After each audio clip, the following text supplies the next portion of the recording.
Bathara Indra kula wonten paring adhawuh. Aja nganti digawe macak. Kowe terus arep dipacak ora.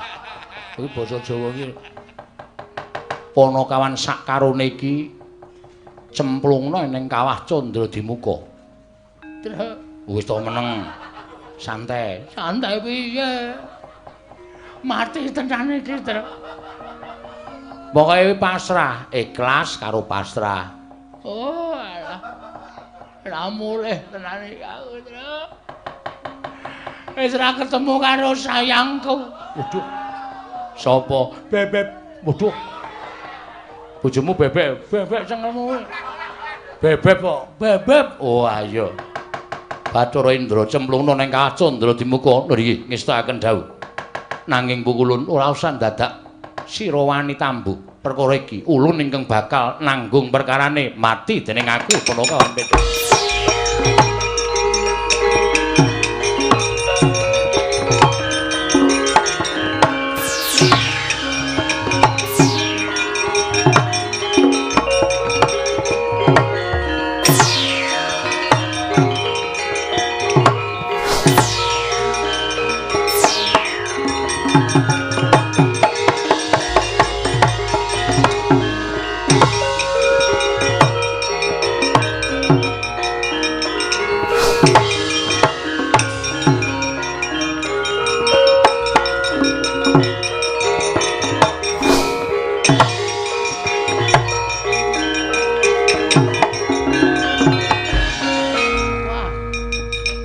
Jarake adohe panase kaya ngene.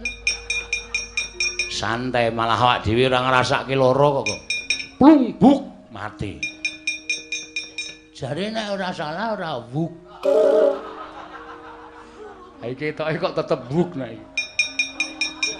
Tetep murab ya tetep ketoke. Ha kaya ngene, kaya ngono e. Ayo. Rungokno. Rungokno pesambate wong-wong sing tak obong ning kawah Candra Dimuka sing duwe dosa tumraping para Jawata. Mati aku. Aduh, tulung aku tobat. Aduh, ndasku dipecah bola-bali. Asah dirungokke lho kok. Aduh, tanganku diketok bola-bali. Aduh, gegerku disetrika. Ketoke ngapusi nek iki, Tru.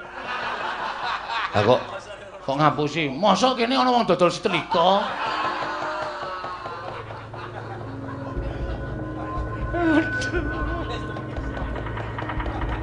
Aduh. Nggon aku ditombak dadaku.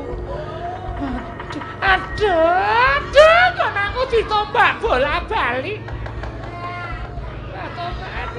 Ditombak, dudut meneh ditombak.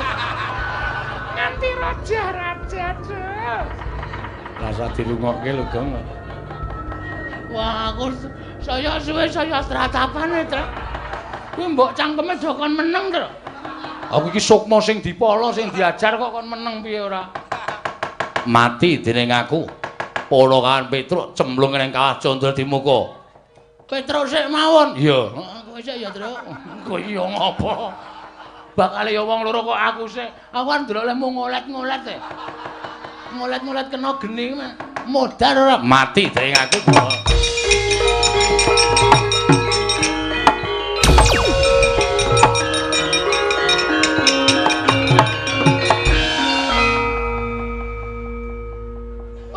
Ora mentolo aku.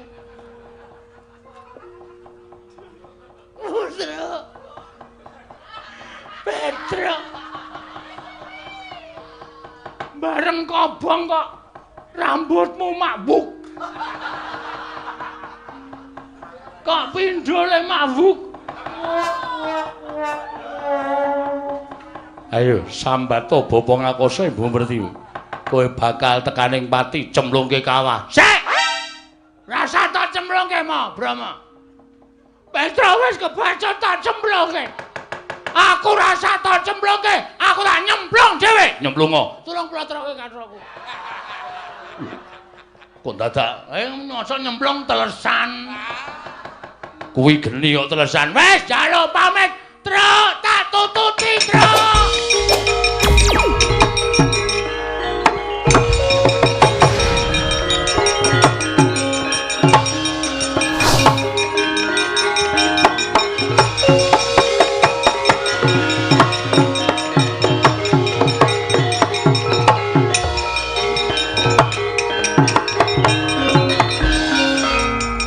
Mubal genining candra dimuka cinempul nganti lara Petruk lan lara Bagong.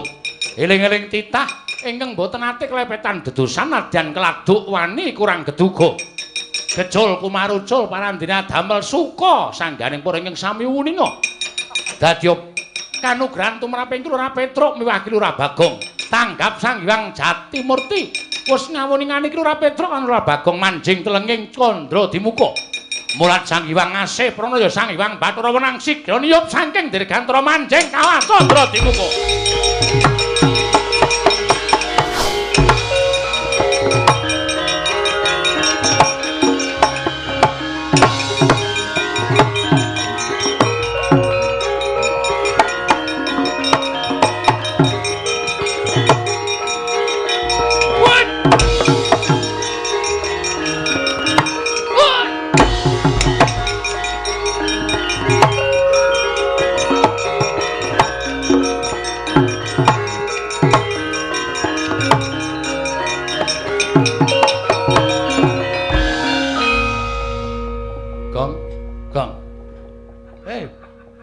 Mateng po?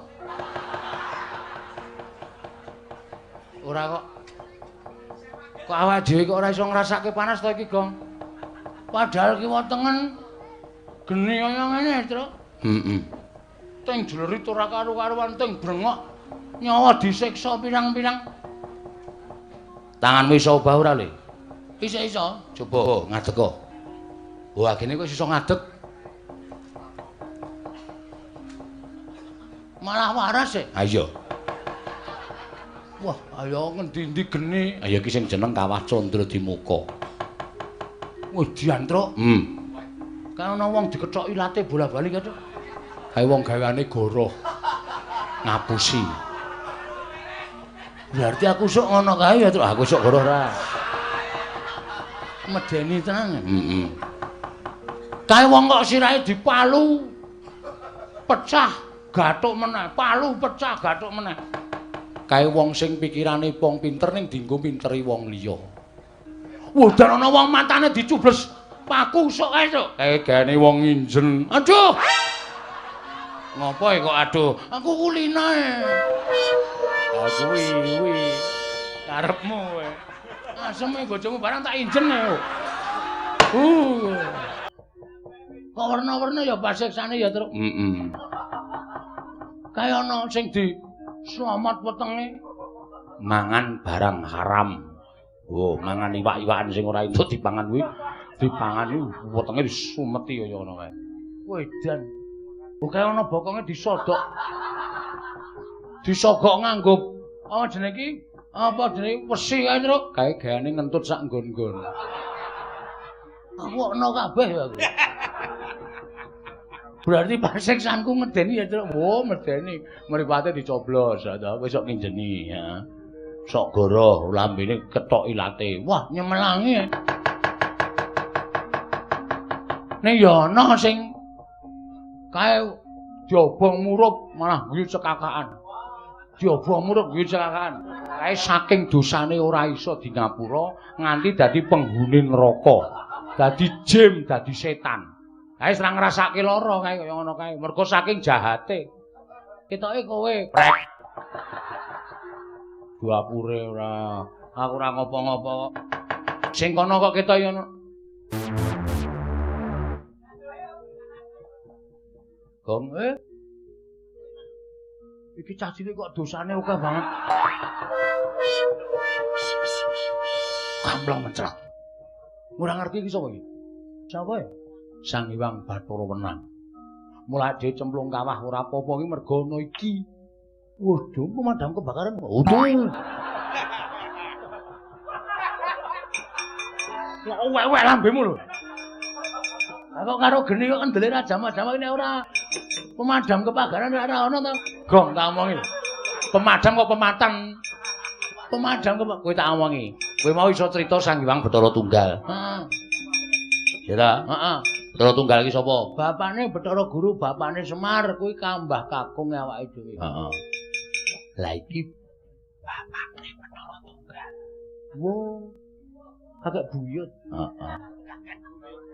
Ora kakek buyut niki sesembaning para yai wong-wong dewa Bathara Guru nyembah karo iki. Kok cilik to? Ayo ben ora. Cah SD kok pintere ra jamak-jamak. Cah SD pinter.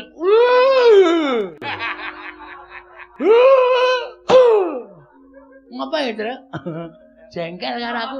Kowe meneng rasah cerewet, aku tak matur. Oke. Wong nyambung rebut tak sikut cangkemmu kowe. Meneng. Ya. Radong meneng ndak aku adek kualat. Ya. Bekti kula bukulun. Iya. Petruk ndak tampa, pangestu ulun tampanono. Dadi wiraswara apik.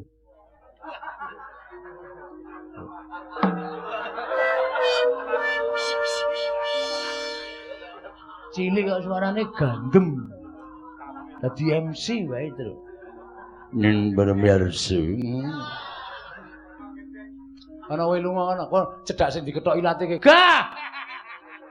Ngono ilatku malu dikethok. Aku iki cerewet kok nang ngene. Meneng kok to? Bekti kula bukulun. Iya. Wah, iya.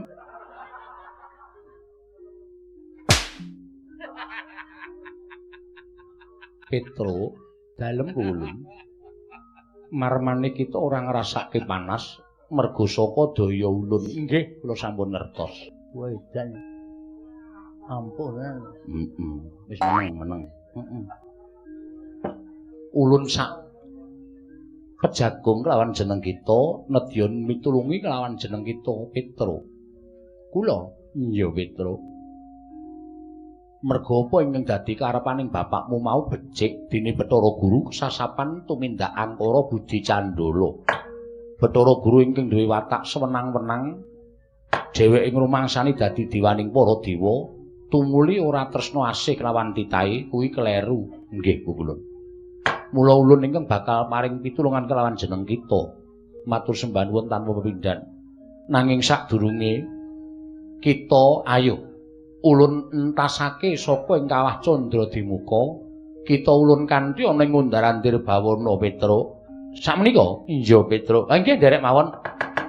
Ing kantong bolong yen eling ana satriya Wiratama. Oh. Kebab kita tutmuntat laku jatra ulun munggah ana ing Ngundarandir Bawana. Sawetara bakal ulun paringi kanugrahan lan kita kudu bisa minangkani dadi utusaning Semar Boyong Gamelan Lokananta. Nek ngaten pangulun ora nderek, monggo ulun kula dherekaken Petruk bareng kelawan panjenengan ulun. Nggih.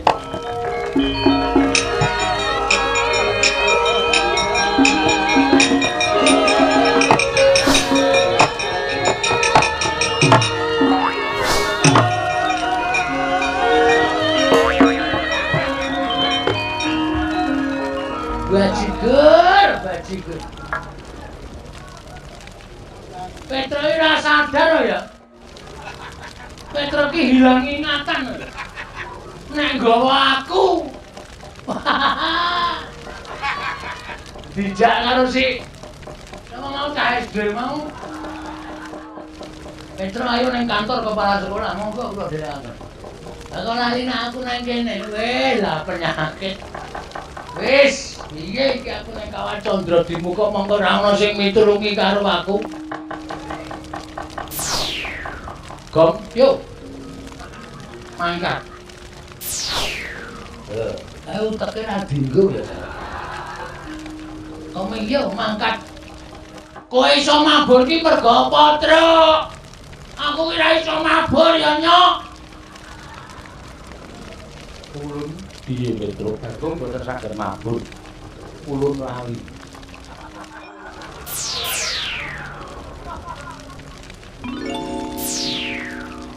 Kae ngopo tatire kok nganggo bathuk barang. Wis dinaiki kekuatan mabur sak goblok. Wah timblis kok kene kok ora. Yo. Nanti. Alasan. Mundarandir bawana. Melu ya, Truk? Mabura.